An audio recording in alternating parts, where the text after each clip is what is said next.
Alors, le Lévitique, c'est un... Pourquoi on appelle ça le Lévitique? Donc, les Hébreux appelaient ce livre, des premiers mots du livre, Eilapla, Vaïikra, et c'est de la Septante, donc cette fameuse traduction de l'hébreu vers le grec qui s'est faite au IIIe siècle avant Jésus, qui nous a donné eh bien ce titre, Léviticon, ça veut dire à propos des Lévites. Alors peut-être avant d'aller plus loin, il est bon, parce que c'est pas forcément une évidence pour tout le monde, d'expliquer ce que sont les Lévites. Les Lévites, il y avait, quand Jacob a eu des enfants, il a eu 12 enfants, et parmi ces enfants, il y en a eu un qui s'appelait Lévi. Et donc Lévi, ensuite, a eu une descendance. Lévi a eu 3 fils, un fils qui s'appelait Gershom, un fils qui s'appelait Kehat, et un fils qui s'appelait Merari. D'accord? Et ces 3 fils ont eu une descendance, donc pendant les 400 ans où ils se sont retrouvés en Égypte, ils ont eu tout un tas d'enfants qui sont nés dans chaque lignée. Et dans la lignée de Kehat, eh bien, un jour est né Moïse et Aaron. D'accord? Et il est arrivé au moment de l'Exode que Dieu a mis à part cette tribu, donc ces gens étaient devenus une tribu importante, et Dieu a mis à part cette tribu pour faire ce qu'on appelle le sacerdoce, ça veut dire pour s'occuper du religieux au milieu des tribus. Donc le sacerdoce, c'était faire les sacrifices et gérer toutes les choses sacrées. En conséquence de quoi, il a été décidé, Dieu a décidé que cette tribu n'aurait pas de territoire. Voilà. Quand ils ont partagé le pays, il n'y avait pas un territoire de Lévi, parce que, eh bien, ces gens-là allaient disséminer partout dans le pays. On leur attribuerait des villes au milieu des tribus pour qu'ils puissent faire le service de Dieu dans toutes les tribus. Alors, il est important de dire que tous les sacrificateurs sont des Lévites, mais tous les Lévites ne sont pas des sacrificateurs. Qu'est-ce que ça veut dire? Ça veut dire que dans cette descendance de Lévi, seule la descendance qui est passée par Kehat et qui a eu Moïse et Aaron, seuls ceux-là ont fait ensuite des sacrifices. Les autres s'occupaient de l'intendance du tabernacle, soit ils le démontaient, soit ils le transportaient, soit ils entretenaient le matériel, mais seuls Moïse et Aaron, et cette lignée-là, et les enfants d'Aaron, surtout, enfin de la lignée d'Aaron, qui faisaient les sacrifices. Dans Deutéronome au chapitre 33 au verset 10, vous avez un verset qui vous résume bien quel était le rôle des Lévites au milieu d'Israël. Il est dit là, ils enseignent les ordonnances à Jacob et ta loi à Israël, et ils mettent l'encens sous tes narines et l'holocauste sur ton autel. Voilà. Donc il y avait un double rôle des Lévites, ils enseignaient la parole de Dieu, ils rappelaient les paroles de Dieu, et ils faisaient des sacrifices. Voilà, pour pouvoir être en communion avec Dieu. Ok?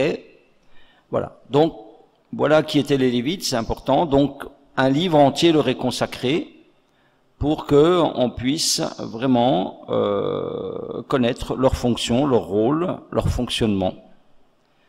Alors, la place de ce livre dans la Bible, le Lévitique, c'est quoi? Ce sont toutes les lois que Dieu va donner au Sinaï. Vous savez que donc Dieu sort le peuple de l'Égypte et puis il les emmène au Sinaï. Et au Sinaï, ils vont rester là 1 an. Ils vont rester là 1 an et pendant cette année-là, ils vont construire le tabernacle et Dieu, là, et c'est là que se tient le Lévitique, c'est au tabernacle, c'est au Sinaï que Dieu va donner le Lévitique en entier.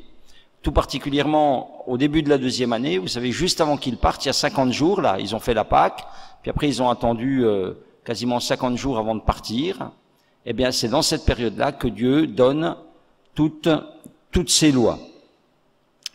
Et ce qui est remarquable dans le livre du Lévitique, c'est que c'est le livre de la Bible où vous avez le plus de paroles exprimées de Dieu. 56 fois, il est dit Dieu parla à Moïse, ou Dieu parla à Aaron, ou Dieu parle. Et ensuite, eh ben, c'est vraiment des paroles de Dieu. Vous n'avez pas un autre livre dans la Bible où vous avez autant de paroles de Dieu. D'accord? Vous avez des commentaires, vous avez des trucs, mais là, c'est vraiment de la pure parole de Dieu. Dieu dit, voilà, vous ferez comme ci, vous ferez comme ça, et vous avez des longs passages qui sont la parole de Dieu. Alors, c'est vrai que c'est un livre qui, a priori, n'est pas très intéressant pour les chrétiens. Et c'est vrai que, en réalité, c'est pour au moins 2 raisons que je vais vous donner. C'est un livre qui ne concerne plus les chrétiens. Pourquoi?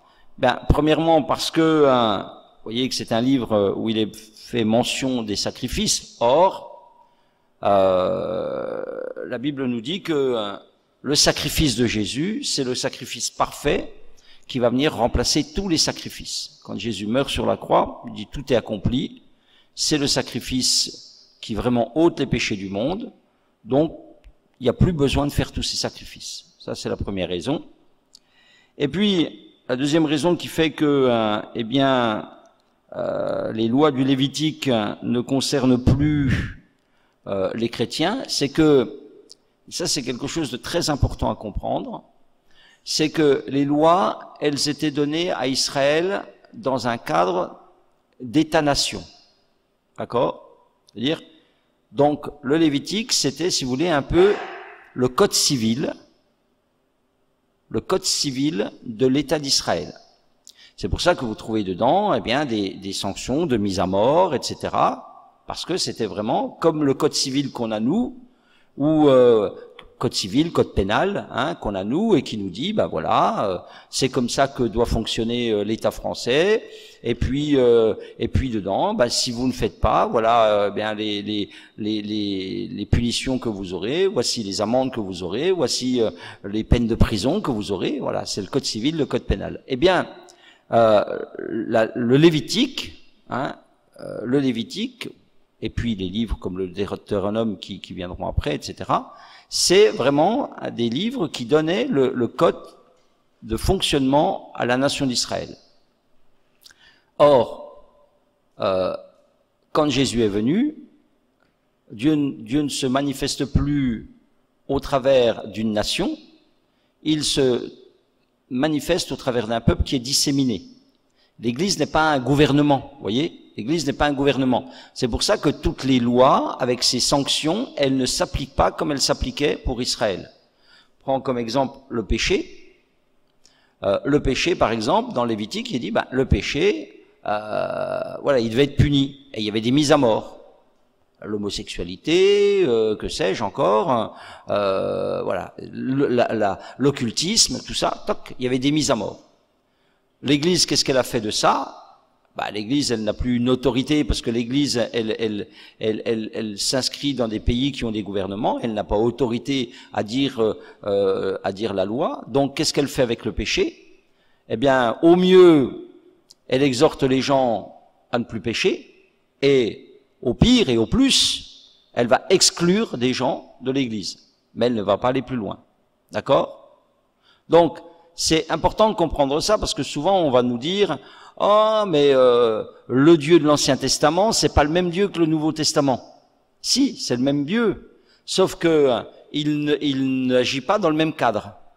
Il ne manifeste pas sa parole dans le même cadre, et c'est pour ça, eh bien, qu'il y a une coloration qui est différente entre l'Ancien et le Nouveau. Mais c'est le même Dieu. En tous les cas, pour ces deux raisons, dans la forme, tout ce qui est écrit dans le Lévitique ne concerne plus le chrétien. Dans la forme, Parce que dans l'esprit, et c'est ce que je vais vous montrer ce soir, dans l'esprit, naturellement, les choses concernent encore le chrétien. C'est pour ça qu'il est dit dans 1 Timothée que toute écriture est inspirée de Dieu, qu'elle est utile pour corriger, pour instruire eh bien les hommes dans la justice. Hein. Donc, une dernière chose dans cette petite introduction, c'est que si vous voulez bien comprendre le Lévitique, vous devez lire en même temps l'Épître aux Hébreux. Voilà. Parce que le décodeur du Lévitique, vous l'avez dans Hébreux. L'équivalence, ce que le Lévitique est devenu dans le Nouveau Testament, c'est Hébreux qui vous l'explique. C'est Hébreux qui vous donne toute l'équivalence entre le Lévitique dans l'Ancien et ce qu'il devient dans le Nouveau, au travers de Jésus-Christ. Mais c'est un livre, quand même, qui est important dans le Nouveau Testament. Il est mentionné 40 fois, quand même, dans le Nouveau Testament, des passages du Lévitique. Alors, j'ai l'habitude de vous donner un plan de chaque livre. Je vais vous en donner 2. Alors, vous pouvez soit diviser le livre en 3 parties. Du chapitre 1 au chapitre 10, vous avez des lois sur les offrandes. Du chapitre 11 au chapitre 16, vous avez des lois sur la pureté. Et puis du chapitre 17 à la fin, au chapitre 27, vous avez des lois sur la sainteté. Voilà. Ça, c'est un petit peu le premier découpage que vous pouvez faire. Je vais vous en donner un deuxième qui peut-être est plus intéressant déjà pour nous. On va diviser le Lévitique en 2 parties. Du chapitre 1 au chapitre 10, vous avez des choses pour s'approcher de Dieu. Et il nous est dit là que pour s'approcher de Dieu, il faut passer par le chemin du sacrifice. Voilà, parce que c'est les 10 premiers chapitres nous parlent de sacrifice. Donc, et ça, vous avez une correspondance avec Hébreux 9, 22, où il nous est dit, sans effusion de sang, il n'y a pas de pardon. Voilà. Première partie qui nous dit que s'il n'y a pas de sacrifice, on ne peut pas s'approcher de Dieu. Et puis après, vous avez une deuxième partie qui va du chapitre 10 au chapitre 27, qui nous parle maintenant pour marcher avec Dieu. La première, c'est pour s'approcher de Dieu, il faut des sacrifices. Et maintenant, pour marcher avec Dieu, il faut une vie de sanctification. Et là, vous avez une correspondance avec Hébreux 12, 14, qui nous dit, sans la sanctification, personne ne verra le Seigneur. D'accord? Une première partie, sans effusion de sang, il n'y a pas de pardon. Une deuxième partie, sans la sanctification, personne ne verra le Seigneur. Et ça nous amène à parler du grand thème, du thème essentiel du livre du Lévitique, qui est la sainteté. Et c'est pour ça que spirituellement ce livre nous intéresse, parce qu'il parle de quelque chose qui est essentiel à la vie d'un chrétien, encore aujourd'hui, c'est la sainteté. Et je vous invite à lire dans 1 Pierre au chapitre 1 et au verset 16. Pierre, dans sa lettre, reprend une parole du Lévitique, parole qui revient souvent dans le Lévitique, qui dit « Vous serez saints car je suis saint ». On va trouver par exemple dans Lévitique 11, 44. Et Pierre dit, cette parole du Lévitique, elle concerne les chrétiens. Elle s'applique totalement aux chrétiens. Voilà comment c'est écrit, 1 Pierre chapitre 1, verset 15. Mais puisque celui qui vous a appelé est saint, vous aussi soyez saints dans toute votre conduite, selon qu'il est écrit, vous serez saints car je suis saint. Voyez, il cite le Lévitique, il dit, voyez, vous chrétiens, puisque vous avez répondu à l'appel de Dieu, celui qui vous appelle est saint, donc vous devez marcher dans la sainteté. Et c'est exactement le message que le Lévitique adressait au peuple d'Israël. Alors, qu'est-ce que c'est que la sainteté? Qu'est-ce que c'est que la sainteté? En tous les cas, comment est-ce que le Lévitique définit la sainteté? Parce que la sainteté, c'est pas nous qui devons donner une définition de la sainteté, c'est la Bible qui doit nous donner une définition de la sainteté et que, eh bien, on doit accepter, comprendre cette définition. Voici comment le Lévitique définit la sainteté. Lévitique chapitre 20, verset 26. Donc, il leur dit sans cesse, je suis un Dieu saint, vous devez être saint, mais qu'est-ce que ça veut dire concrètement? Concrètement, comment que ça se traduit dans leur vie? Eh bien, ça se traduit de la manière suivante. Lévitique 20, 26.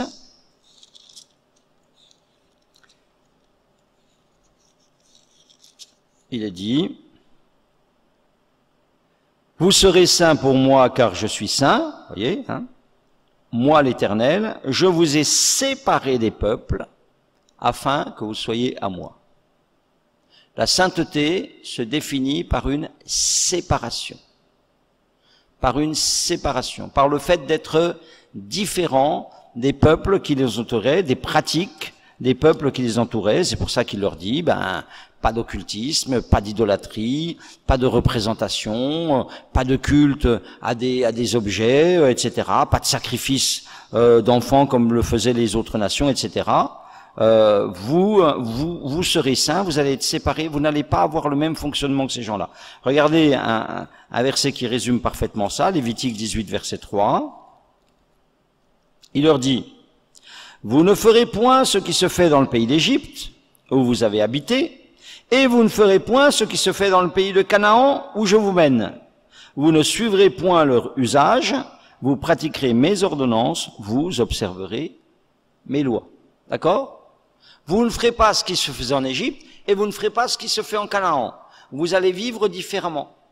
Vous allez vivre avec des principes différents. Le chrétien, c'est quelqu'un qui dans ce monde est différent. Il est différent dans ses comportements, dans ses attitudes, dans ses prises de position, dans ses conceptions. Il doit être différent de ce monde. Il doit être à l'image de son Dieu. Voilà. Vous serez saints car je suis saint. D'accord?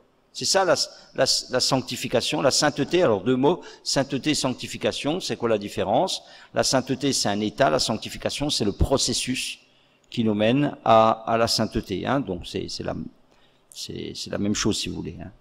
D'accord? Donc le thème principal, c'est la sainteté, qui consiste dans une séparation par rapport aux pratiques des peuples qui les entouraient. Avec quel but? Lévitique chapitre 25 verset 18. Pourquoi est-ce que Dieu demande la séparation? Le but il est simple, pour bénir. Pour bénir. Mettez mes lois en pratique, 25-18, observez mes ordonnances, mettez-les en pratique, et vous habiterez en sécurité dans le pays. Le pays donnera ses fruits, vous mangerez à satiété, vous y habiterez en sécurité.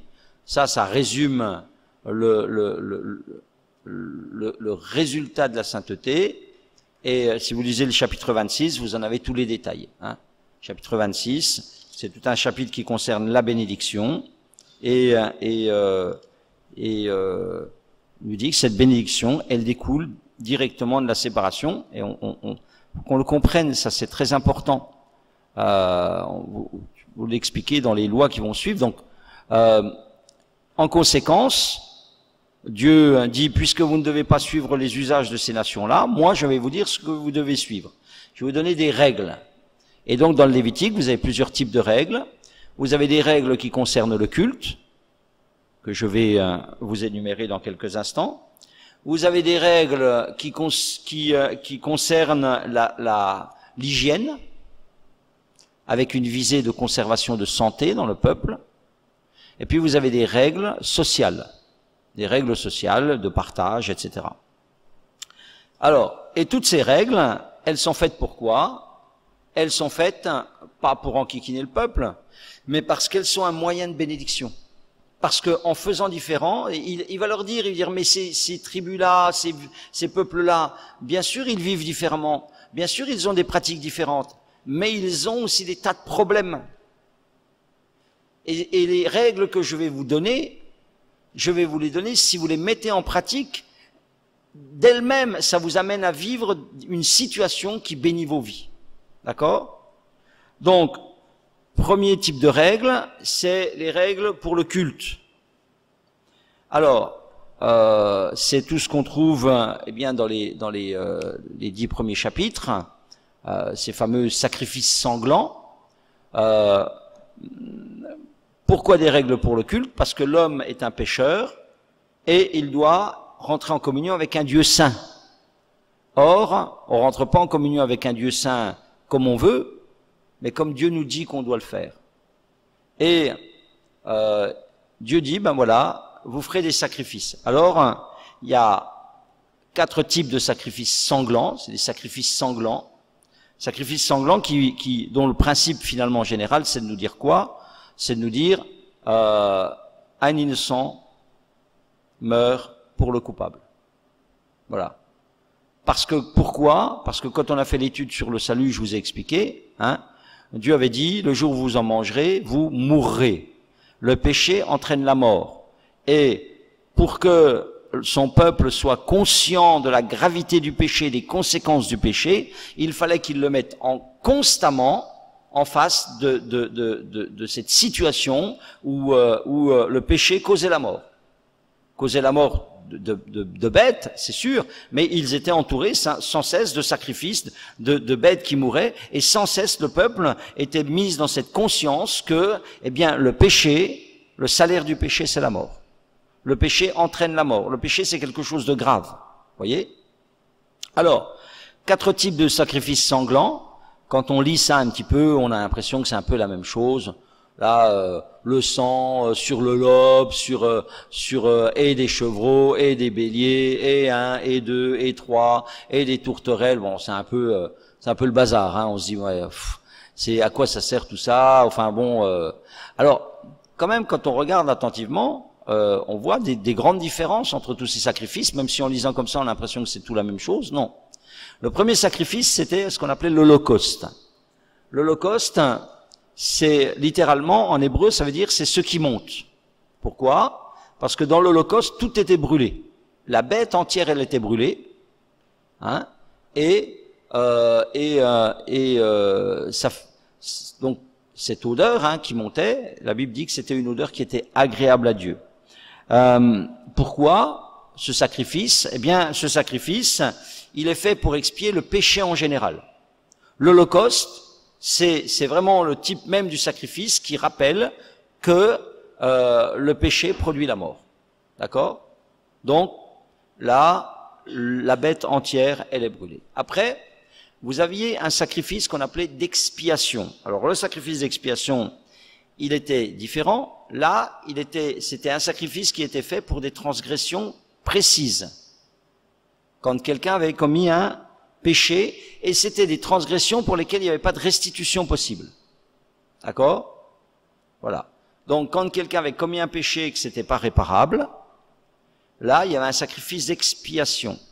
Alors, dans le sacrifice d'expiation, vous aviez une partie de la bête qui était brûlée, les rognons, la graisse, la peau, d'accord? Et tout le reste, c'était pour le sacrificateur. La viande était pour le sacrificateur. Et le sacrificateur pouvait manger cette viande, mais il la mangeait dans la cour, hein, du tabernacle. Il prenait pas la viande, il s'en allait pas, c'était pas je la distribuais à mes cousins, etc. Hein, c'était vraiment, voilà, une partie de l'animal était brûlée et l'autre, eh bien, c'était pour les sacrificateurs. Vous aviez, après le sacrifice d'expiation, donc pour un péché précis, vous aviez le sacrifice de culpabilité, ça c'était pour des péchés involontaires. Pour des péchés involontaires ou pour des péchés pour lesquels il y avait une restitution possible, une réparation possible. Et là, quand on faisait un sacrifice de culpabilité, c'est pareil, une partie était brûlée, la même, les rognons, les abats, la peau, la graisse, tout ça, et la bonne viande, eh bien, elle était pour le sacrificateur et pour ceux qui étaient dans la cour du tabernacle. Et puis, il y avait un 4e type de sacrifice, c'était le sacrifice de reconnaissance, sacrifice d'action de grâce. Ça, c'était quand un Israélite, il voulait un peu, alors, remercier Dieu. Soit il avait une délivrance, une guérison, il voulait remercier Dieu, il amenait un animal pour l'offrir en sacrifice. Ou alors, il voulait s'approcher de Dieu, simplement, il voulait s'approcher de Dieu. Il venait avec son animal pour l'offrir en sacrifice. Ou il voulait simplement manifester son amour à Dieu. Il amenait un animal pour l'offrir en sacrifice. Et à ce moment-là, eh bien, la bête, elle était partagée en trois. Une partie, toujours les mêmes parties, étaient brûlées. L'épaule et les côtes, c'était pour le sacrificateur, et tout le reste de l'animal, c'était pour l'homme qui l'avait apporté. Et il devait la manger aussi dans la cour du tabernacle, sur 2 jours. Le 3e jour, il fallait jeter.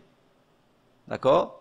Pourquoi? Parce que, et on va se rendre compte, qu'il y avait des questions d'hygiène qui étaient très importantes pour éviter des contaminations. Bon, mais vous voyez, tout ça c'était codifié, et le principe fondamental donc de ces sacrifices sanglants, c'était vraiment l'expiation par la substitution, l'innocent qui meurt pour les coupables, et c'était une annonce. Je vous ai dit dans les semaines précédentes que l'Ancien Testament c'était une ombre des choses à venir, d'accord? Et le sacrifice de tous ces animaux c'était une ombre d'une réalité, Jésus qui allait mourir pour les péchés de tous les hommes. Voici quelques versets dans Hébreux qui vous disent ça. C'est ça que je vous ai dit tout à l'heure que dans Hébreux, vous avez l'explication spirituelle de ça, la description de l'ombre et de sa réalité. Alors, par exemple, Hébreux 8. C'est des versets qui sont intéressants à lire. Verset 5. Donc, les sacrificateurs célèbrent un culte, image et ombre des choses célestes, comme Moïse fut divinement averti lorsqu'il allait construire le tabernacle. Vous voyez? Ils font quelque chose qui est une ombre des choses à venir. Regardez comment c'est écrit dans chapitre 10, verset 1. En effet, la loi possède une ombre des biens à venir, non l'exacte représentation des choses, qui ne peut jamais, par les mêmes sacrifices qu'on offre perpétuellement, chaque année, amener les assistants à la perfection. Autrement, n'aurait-on pas cessé de les offrir, puisque ceux qui rendent ce culte, étant une fois purifiés, n'auraient plus eu aucune conscience de leur péché. Donc, ça veut dire quoi? Ça veut dire que la différence, c'est que les prêtres, ils étaient obligés d'offrir tout le temps les sacrifices pour résoudre le problème du péché. Mais un petit peu plus haut, il va nous dire que Jésus, lui, s'est offert une fois pour toutes. Il est entré, alors lisez comment c'est écrit au chapitre 9, car Christ, verset 24, n'est pas entré dans un sanctuaire fait de main d'homme, en imitation du véritable, donc il n'est pas rentré dans le tabernacle, mais il est entré dans le ciel même, afin de comparaître maintenant pour nous devant la face de Dieu, et ce n'est pas pour s'offrir lui-même plusieurs fois qu'il y est entré, comme le souverain sacrificateur entre chaque année dans le sanctuaire, mais pour offrir un autre sang que le sien. Autrement, il aurait fallu qu'il ait souffert plusieurs fois depuis la création du monde, mais maintenant, à la fin des siècles, il a paru une seule fois pour effacer le péché par son sacrifice. Tous ces sacrifices, c'était une ombre qui nous annonçait le sacrifice parfait, unique, définitif du Seigneur Jésus. Voici encore un verset intéressant, chapitre 10, verset 11. « Et tandis que tout sacrificateur fait chaque jour le service et offre souvent les mêmes sacrifices qui ne peuvent jamais ôter les péchés, lui, donc Jésus, après avoir offert un seul sacrifice pour les péchés, s'est assis pour toujours à la droite de Dieu. » Voilà. Hébreu était écrit pour qui?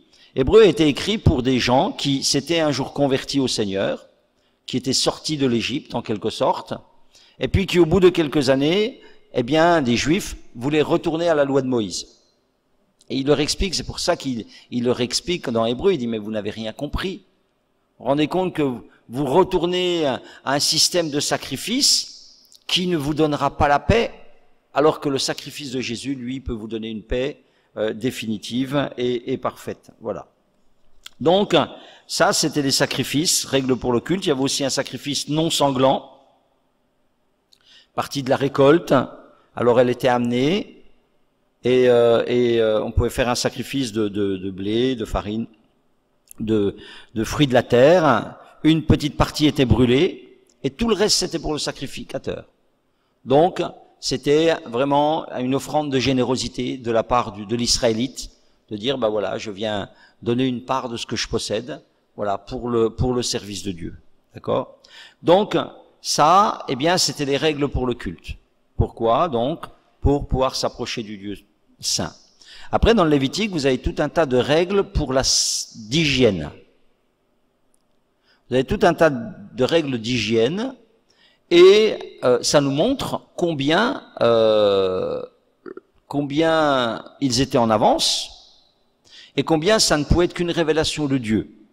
Parce que dans ces chapitres-là, eh bien, tout ce qui peut être source de contamination est identifié. D'accord? Donc vous avez des règles d'hygiène, quand vous les lisez, vous dites, ouais, ben bon, c'est un peu bizarre, etc. Mais en fait, vous comprenez que derrière, c'était des lois de préservation pour éviter la contamination. Par exemple, il dit, attention avec les excréments. Hein, on sait aujourd'hui qu'il y a beaucoup de germes dans les excréments, les matières fécales. C'est pour ça qu'on dit, ah ben il faut se laver les mains quand on sort des toilettes. Parce que sinon, ben, on prend des germes qu'on distribue. Mais là, dans le Lévitique, déjà, il disait, attention, les excréments, les crachats, hein, les fameux postillons aujourd'hui, faut faire attention. Là, il dit, si quelqu'un vous a craché dessus, faut tout de suite, faut rincer, faut nettoyer. La nourriture avariée. Hein, on sait que la nourriture avariée, si vous mangez de la nourriture avariée, il y a des germes dedans. Les morts. Vous savez, on a découvert tardivement, très tardivement, au XIXe siècle, que les morts, c'est ça qui faisait qu'il y avait des contaminations, qu'il y avait beaucoup de morts. On le savait pas au départ, hein. On le savait pas, et à un moment donné, on a compris ça, on a isolé les morts, hein, parce que tout de suite, c'est ça qui faisait qu'il y avait des épidémies, hein. Là, dans le Lévitique, il dit, s'il y a un mort, tout de suite, vous avez pas de contact avec un mort. Si vous avez un contact avec un mort, vous devez, c'est seulement le sacrificateur ou une certaine personne, puis ils doivent se laver, enlever leurs habits, etc. D'accord? Les eaux stagnantes, certains types d'animaux. Et aujourd'hui, on le sait, par exemple, avec le problème du Covid qu'on a, on sait quoi? On sait que c'est des virus qui sont passés de l'animal à l'homme. Voilà. Alors, quand on lit les règles alimentaires, là, on dit, ah, mais c'est bizarre, un peu, ces règles alimentaires. Bon, ça se fait qu'ils pouvaient manger ça, pas manger ça. Probablement que c'était des animaux qui étaient porteurs de germes, qui pouvaient facilement à l'homme, ou dont la cuisson devait être comme le porc, par exemple, hein. Vous savez que le porc, ça doit être cuit, ça doit être bien cuit, parce que sinon, c'est une viande qui tourne vite, quoi. Hein. Donc, on voit que dans ces règles alimentaires ou dans toutes ces règles d'hygiène, en fait, qu'est-ce qu'on a? Hein? On a des règles de préservation très intelligentes. Et puis, vous avez tous les conseils pour la désinfection, l'eau, le feu, la quarantaine. Hein, fameuse quarantaine dont on parle, elle est déjà dans le Lévitique. Il dit, bon, pour certains trucs, il fallait isoler les gens hors du camp, 15 jours, etc. Voilà.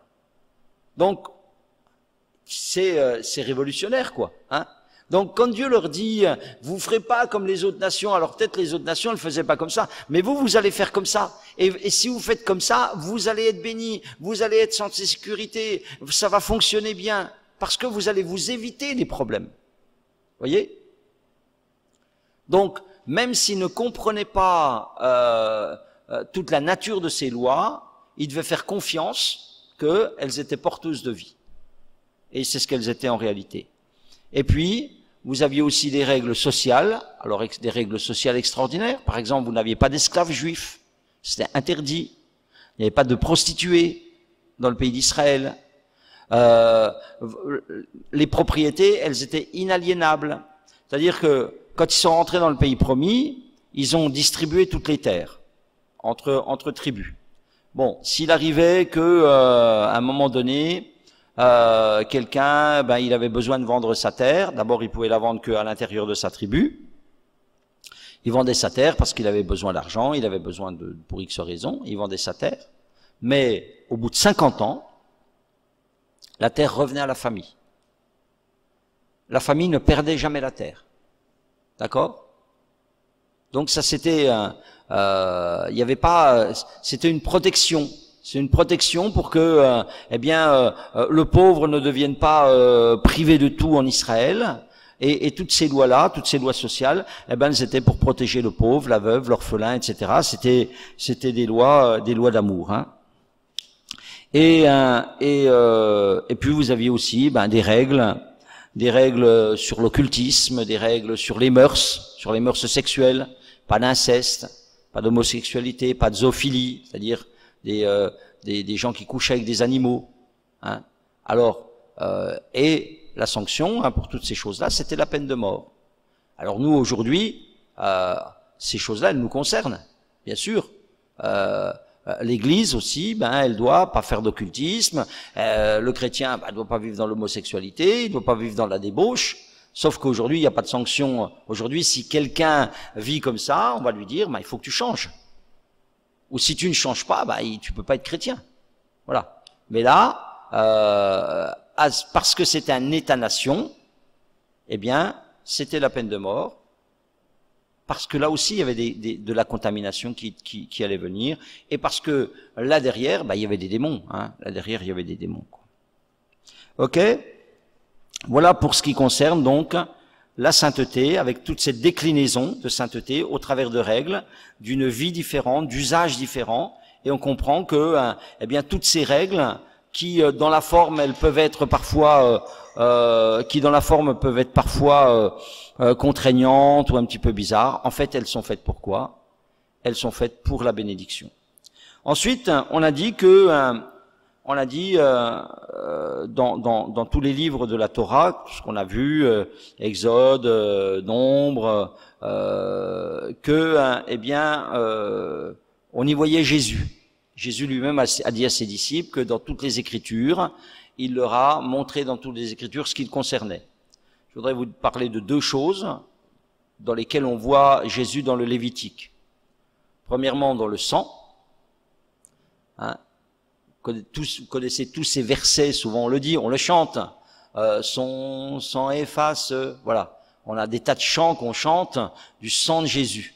Alors, c'est pas le sang matériel de Jésus qui a une vertu pour nous faire quoi que ce soit. C'est, quand on dit le sang de Jésus, ça veut dire la vie, la vie innocente de Jésus qui est mort à notre place. Le sang de la vie de Jésus qui s'est donné à notre place. Hein, c'est ça que ça veut dire. Et vous avez des tas de versets dans l'Écriture où il nous est dit dans Romains chapitre 5 verset 9, nous sommes justifiés par son sang. Dans 1 Pierre au chapitre 1 verset 19, il est dit, nous sommes purifiés par son sang. Dans 1 Jean 1, 7, on connaît bien ce verset, nous sommes purifiés par son sang. Le sang de Jésus nous purifie de tout péché, dit 1 Jean 1, 7. Hébreux 13, 12, nous sommes sanctifiés par son sang. Hébreux 10, 19, nous avons une libre entrée dans le sanctuaire par le sang de Jésus. Apocalypse 1, 5, nous sommes délivrés du péché par son sang. Ou encore à Colossiens 1, 20, nous avons la paix avec Dieu par le sang de Jésus. Ou encore Apocalypse 12, 11, nous sommes rendus victorieux par son sang. Donc je répète, c'est pas le sang de Jésus, mais il n'y a pas de puissance dans le sang lui-même, mais c'est le fait qu'il est mort, voilà, c'est sa mort, à notre place, c'est ça dont nous parle le sang. Donc tout ce sang qu'on trouve dans le Lévitique, le sang des bêtes innocentes, nous parle du sang de Jésus. Et comme tout ce sang dans le Lévitique bénissait le peuple, le faisait trouver la communion avec Dieu, le sang de Jésus, la mort de Jésus nous fait trouver la communion avec le Père. Ça, c'est le premier élément dans lequel on peut voir Jésus. Et il y a un deuxième élément, c'est dans les fêtes. Au chapitre 23, vous avez les fêtes, vous aviez 6 ou 7 fêtes en Israël. Et toutes ces fêtes, en fait, elles sont prophétiques. C'est très étonnant de regarder qu'en fait les fêtes d'Israël, elles étaient prophétiques, et en particulier de l'œuvre du Seigneur Jésus.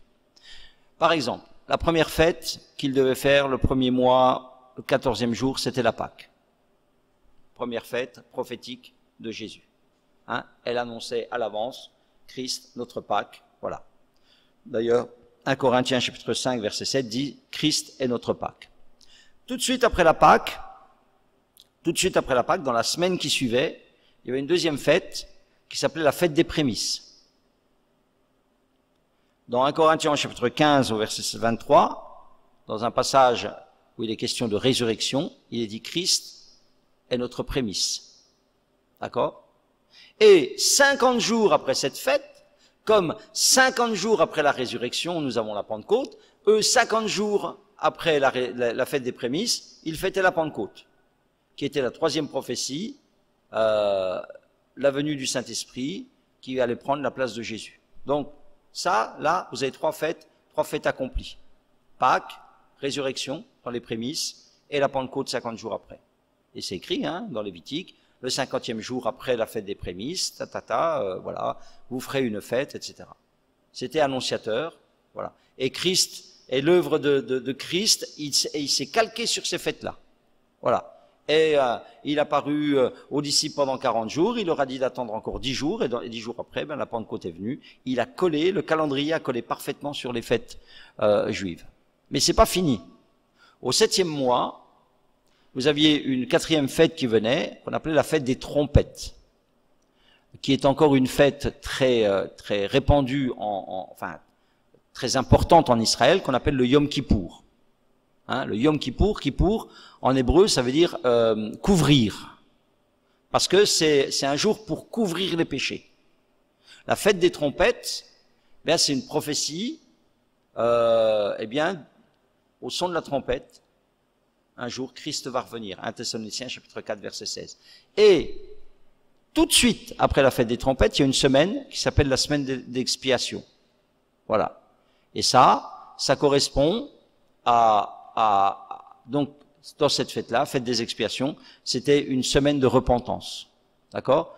Yom Kippour et les expiations, la fête des expiations, c'était une semaine de repentance d'Israël. Et c'est une prophétie de ce qui se passera quand Jésus reviendra. Il y aura une repentance nationale d'Israël. Dans Zacharie au chapitre 12 au verset 10, il est dit « Et ils reconnaîtront celui qu'ils ont percé. » D'accord? Et puis, la dernière fête, qui est la fête des tabernacles. Alors, la fête des tabernacles, c'est une fête qu'ils devaient faire une fois qu'ils seraient rentrés dans le pays promis. C'est-à-dire que pendant une semaine, le peuple devait dormir, habiter sous les tentes. Ça devait leur rappeler, le désert, leur rappeler, d'où Dieu les avait sortis, etc. Voilà. Et dans Zacharie au chapitre 14, à partir du verset 16, vous verrez que la fête des tabernacles, elle est identifiée avec le millénium. D'accord? Donc, ces fêtes-là, elles étaient prophétiques. 3 sont accomplies, concernaient Jésus, et 3 sont à venir encore. Retour de Jésus, repentance d'Israël et le millénium. Voilà. Tout ceci étant dit, je vous avais dit aussi que quand on a vu les livres précédents, que nous avions là aussi toute une description du processus de la vie chrétienne. D'accord? Je vous avais dit, quand ils étaient esclaves en Égypte, c'est une image de nous qui étions esclaves du péché, esclaves du diable. Et puis il y a eu la Pâque, c'est-à-dire il y a eu la croix dans notre vie, on a rencontré Jésus. On est sorti de l'Égypte et les Égyptiens ont été engloutis. Ça veut dire que les choses anciennes, on a coupé avec le passé. Après, on s'est retrouvé, Dieu a commencé à nous changer notre mentalité pour qu'on pense autrement, parce qu'on devait plus penser comme on pensait dans le monde. Et puis Dieu a emmené le peuple au Sinaï, il nous a emmenés pour qu'on reçoive sa parole. Il les a emmenés aussi au tabernacle parce qu'il fait de nous des adorateurs. Et puis après on a parlé du livre des Nombres, on a dit que ça correspondait ensuite à la suite de la vie chrétienne, où beaucoup de gens, après être sortis de l'Égypte, finalement ils n'allaient pas rentrer dans le ciel, beaucoup d'appelés, peu d'élus. Parce que finalement, il y a des gens, ils rentrent pas dans le projet de Dieu, ils tournent en rond dans leur vie chrétienne. Voilà, ça c'est ce que nous dit le livre des Nombres. Et le Lévitique rajoute encore à ce processus. Le Lévitique, il nous dit quoi? Il nous dit qu'après la justification, il faut la sanctification. Puisque Lévitique nous parle de sainteté. Le Lévitique nous dit quoi? Il nous dit, vous serez saints car je suis saint. Ça veut dire, on est sorti d'Égypte pour avoir une ressemblance avec Christ. Vous serez saints comme je suis saint. D'accord? Donc, c'est ça que le Lévitique nous dit dans ce processus. Dieu dit, je vous ai sorti de l'Égypte, pas pour que vous fassiez n'importe quoi, mais pour que vous soyez à la ressemblance de Christ, pour que vous soyez différents dans ce monde, que vous ayez mes valeurs dans ce monde. Je vais terminer avec deux petites difficultés, enfin une difficulté, peut-être, si vous avez lu le Lévitique, il y a ce passage un petit peu difficile, peut-être à avaler, c'est la mort des fils d'Aaron. Je voudrais lire ce chapitre, chapitre 10 de Lévitique. Les fils d'Aaron, Nadab et Abihu, prirent chacun un brasier, ils mirent du feu, posèrent du parfum dessus, ils apportèrent devant l'Éternel du feu étranger, ce qui ne leur avait point été ordonné. Alors le feu sortit de devant l'Éternel et les consuma. Ils moururent devant l'Éternel. Moïse dit à Aaron, c'est ce que l'Éternel a déclaré lorsqu'il a dit, je serai sanctifié par ceux qui s'approchent de moi, et je serai glorifié en présence de tout le peuple. Aaron garda le silence. Et Moïse appela Michaël et Elsaphan, fils d'Uziel, oncle d'Aaron, et il leur dit, approchez-vous, emportez vos frères loin du sanctuaire, hors du camp. Ils s'approchèrent et les emportèrent dans leurs tuniques, hors du camp, comme Moïse l'avait dit. Moïse dit à Aaron et à Éléazar et à Ithamar, fils d'Aaron, vous ne découvrirez point vos têtes, vous ne déchirerez point vos vêtements, de peur que vous ne mouriez et que l'Éternel ne s'irrite contre toute l'assemblée. Laissez vos frères, toute la maison d'Israël, pleurer sur l'embrasement que l'Éternel a allumé. Vous ne sortirez point de l'entrée de la tente d'assignation, de peur que vous ne mouriez, car l'huile de l'onction de l'Éternel est sur vous. Et ils firent ce que Moïse avait dit. Alors, drôle d'histoire, quand même, celle-là. Drôle d'histoire. Bon. C'est quelque chose qui est arrivé donc au Sinaï, au moment où il recevait la loi, donc avant de quitter le Sinaï, dans les 2 premières années. Donc je vous ai dit que la lignée d'Aaron, donc ses fils, étaient chargés vraiment du service dans le tabernacle. Là, bon, on ne sait pas trop ce qui s'est passé. Il nous a dit, ils ont pris un feu étranger, ils l'ont apporté, ça veut dire ils ont fait un truc qu'ils ne devaient pas faire, voilà. Ils ont dérogé au principe sacré, du fonctionnement sacré, voilà, ils ont bricolé un truc et puis ils ont été frappés. Voilà. Parce que c'est sacré, on fait pas n'importe quoi. Et notez que Dieu a dit au père et aux filles, aux frangins, il a dit je veux pas entendre un mot, Je veux pas entendre un mot, je veux pas vous entendre vous plaindre, je veux même pas que vous pleuriez, etc. Voilà. Ils ont eu ce qu'ils méritaient et vous devez accepter la sanction comme ça. Voilà. Alors, ce que je voudrais vous montrer, c'est la suite du passage. Là, je me suis arrêté au verset 7. Maintenant, je vais vous lire le verset 8. Parce que parfois, on lit des choses et puis on voit pas tout de suite le rapport, mais là, certainement que le rapport, il est là. Le verset 8, il continue. L'Éternel parla à Aaron et dit, tu ne boiras ni vin ni boisson enivrante, toi et tes fils avec toi, lorsque vous entrerez dans la tente d'assignation, de peur que vous ne mouriez, ce sera une loi perpétuelle parmi vos descendants. Et là, on en déduit que probablement ils avaient bu, voyez, ils avaient bu, ils ont fait un peu n'importe quoi, ils ont été légers, voilà. Et c'est pour ça que vous avez ce verset 8 qui a l'impression de tomber comme un cheveu sur la soupe, comme on dit, mais qui en réalité, vous explique un petit peu la cause de tout cela. C'est parce qu'ils avaient bu et puis, ils ont cru que bon, faire un peu comme ça, c'est pas grave. Non. C'est un Dieu d'ordre, c'est un Dieu saint. Voilà. Et on fait pas n'importe comment et on fait pas n'importe quoi. Voilà. Donc voilà. C'était pour vous montrer, des choses au sujet de ce passage et voir aussi parfois des relations qu'on fait pas. Je sais pas si vous aviez déjà vu ça en le lisant ou si vous l'apprenez ce soir, mais voilà, c'est probablement la cause, de ce qui leur arrivait, c'était un excès de boisson.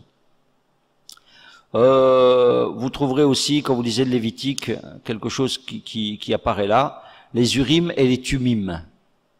Alors, Urim, ça veut dire lumière, et Tumim, ça veut dire perfection. Alors, de temps à autre, comme ça, dans l'Ancien Testament, alors, les Urim et Tumim, on ne sait pas exactement ce que c'était, on sait que c'était des objets que le souverain sacrificateur avait sur son pectoral, voilà, et qui l'aidait à découvrir la volonté de Dieu.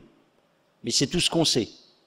Alors probablement, on imagine que c'est par des effets de reflet que, quand on avait prié, toc, Dieu faisait des reflets sur l'Urim et le Tumim, et puis ça aidait à connaître la volonté de Dieu. Bon, je vous dis ça, si vous posez la question, et avant que vous me posiez la question de savoir qu'est-ce que c'était, voilà, je vous dis ça et vous dis qu'on n'en sait pas plus. Voilà. C'est pas David, c'est les sacrificateurs. Il faisait venir des sacrificateurs. Jusqu'au temps de David, il fait venir le sacrificateur qui, avec l'Urim et le Tumim, on a un épisode comme ça dans la vie de Saül, et il est dit que Dieu ne parle pas par l'Urim et le Tumim. Donc, voilà.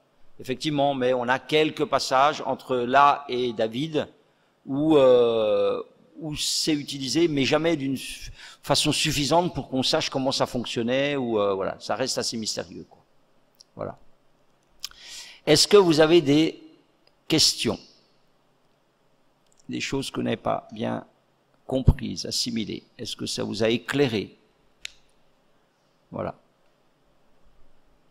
Donc, on se rend compte quand même que sur des livres comme ça, moi je l'ai relu et je l'ai relu avec plaisir, vous voyez. Je l'ai relu avec plaisir parce que finalement, bon, on se rend compte que c'est voilà.